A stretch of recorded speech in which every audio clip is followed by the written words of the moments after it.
Ángel D মারিয়াকে বিশ্বকাপ দলে নিতে চায় আর্জেন্টাইন মাস্টারমাইন্ড লিওনেল স্ক্যালোনি। আর অল্প কিছুদিন পরেই 2026 সাল বিশ্বকাপের আসর শুরু হবে। এখানে ডি মারিয়ার অভাবটা পূরণ করার মতো খেলোয়াড়ের দেখা মেলেনি আর্জেন্টিনার। এর কারণে আর্জেন্টিনা মাস্টারমাইন্ড পরিকল্পনা সাজাচ্ছেন পুনরায় আবারও অবসর ভাঙিয়ে ডি মারিয়াকে জাতীয় দলে নেওয়ার জন্য। ডি মারিয়া অবসর নেওয়ার পরেও আদৌ কি ফিরতে যাচ্ছে জাতীয় দলে? খেলবে কি 2026 সাল বিশ্বকাপ আর্জেন্টিনার হয়ে?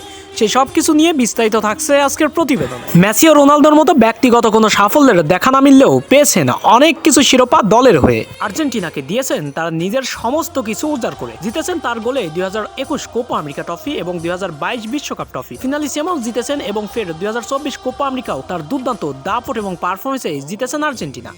অবশ্য তার বুট জোড়া তুলে রাখার ইঙ্গিত দিয়েছিল অনেক আগে থেকেই। বলে রেখেছিলেন 2024 কোপা আমেরিকা টুর্নামেন্টই হতে যাচ্ছেন জাতীয় দলের ক্যারিয়ারের শেষ খেলা। 2024 সালে কলম্বিয়াকে হারিয়ে নিজের জেতা ট্রফি সেপ্টেম্বর মাসে চিলির বিপক্ষে ট্রফি উদযাপন করে আনুষ্ঠানিকভাবে নীল সাদা জার্সি থেকে বিদায় নিয়েছেন অ্যানহেল ডি মারিয়া। কিন্তু এই নক্ষত্র আর্জেন্টিনার জাতীয় দল থেকে বিদায় নিলেও খেলা বাদ দেয়নি ক্লাবের হয়ে। ইউরোপে এখনো প্রতিনিয়ত আগুন ঝরানো পারফরমেন্স সাথে গোল অ্যাসিস্টও থাকছেই। কিছুদিন আগে দলীয় অর্জনের রোনালদোকেও ছাড়িয়ে গেছেন তিনি। পর্তুগিজ ক্লাব বেনফিকার হয়ে দুর্দান্ত চমক দেখিয়ে শেষ বয়সে এসেও জিতেছেন আরেকটি শিরোপা। পর্তুগালের তাগাদা লিগের চ্যাম্পিয়ন বানিয়েছেন বেনফিকাকে। এই লিগের ডি মারিয়ার দুর্দান্ত পারফর্ম দেখে অবাক হয়ে গিয়েছেন আর্জেন্টিনার মাস্টারমাইন্ড লিওনেল স্ক্যালোনি। পড়ে গেছেন দারুণ টেনশনে, কেন নিল ডি মারিয়া অবসর? এত দুর্দান্ত পারফর্ম করছেন এখনো। তার মনে হয় যে ফিটনেস এবং যে ছন্দে রয়েছেন ডি মারিয়া 2026 বিশ্বকাপ খেলার যোগ্যতা রাখেন তিনি। এজন্যই হারিয়ে ফেলা নক্ষত্রকে আবারও খুঁজে পেতে মরিয়া হয়ে পড়েছেন লিওনেল স্ক্যালোনি। স্ক্যালোনি ইতিমধ্যে আর্জেন্টিনার ফুটবল অ্যাসোসিয়েশনের সভাপতি তাপিয়ার সঙ্গেও কথা বলেছেন ডি মারিয়ার